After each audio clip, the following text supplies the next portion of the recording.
Welcome to Blizzard Fire. We hope this video helps fire up your solution. You start by confirming component compatibility. A Kai transmitter board rated for 5V and a coil that matches iPhone Kai receive area. Once you have parts, strip and tin coil leads, make neat loops and secure windings.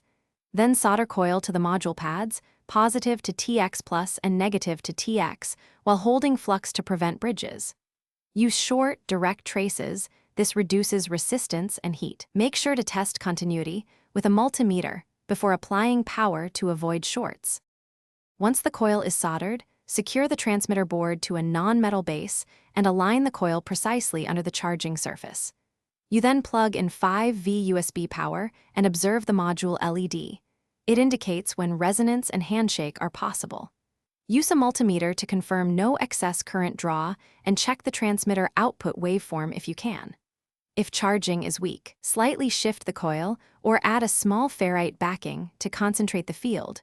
Repeat until the module shows normal operation.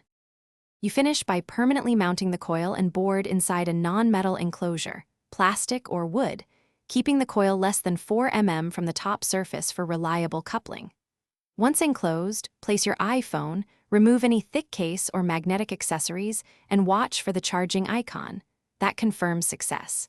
If nothing happens, check coil continuity and polarity first, then measure the 5V rail under load. Unstable USB supplies or reversed pads are the most common faults. Swap cable. Thanks for watching. If you found this helpful, don't forget to like and subscribe.